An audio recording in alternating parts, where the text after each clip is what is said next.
അല്ലേ, ഗോപിച്ചേട്ടൻ ഈയിടെയായിട്ട് വലിയ ഇഷ്ടിയിലും ഒരുക്കത്തിലും ഒക്കെ ആണല്ലോ നടക്കുന്നത്. ഓടി നീർക്കോലി ദേവ് അറിയില്ലേ, ചേട്ടൻ ഈയിടെയായിട്ടൊരു കാമുകന. ഏതാ പെണ്ണ്? ചേട്ടനോട് ചോദിച്ചു പറഞ്ഞിരുന്നു. തലക്കൊരു അടി കിട്ടിയിരുന്നു. ഗോപി, നമ്മുടെ നിലയ്ക്കും വിലയ്ക്കും ഒക്കാത്ത ബന്ധത്തിലൊന്നും ആരുമായിട്ടും പോകണ്ട, ഞാൻ പറഞ്ഞേക്കാം. ചുമ്മാ പറയാനമ്മേ, അമ്മ തടുക്കാനും മുറക്കാനും ഒന്നും പോകണ്ടമ്മേ. എനിക്ക് തന്നെ വയസ്സെത്രയുന്ന അവരെ ചേട്ടന്റെ കാര്യം പറയാനുണ്ട്. എങ്ങനെയെങ്കിലും ആ വള്ളം കരക്കെടുത്തോട്ടെ എന്നാ എന്റെ പ്രാർത്ഥന. അത് കഴിഞ്ഞിട്ട് വേണം എനിക്ക്.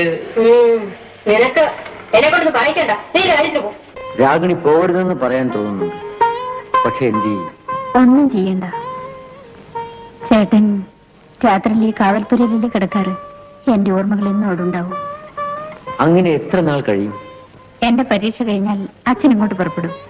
കൂടെ ചേട്ടന്റെ രാഗിണി ഉണ്ടാവും.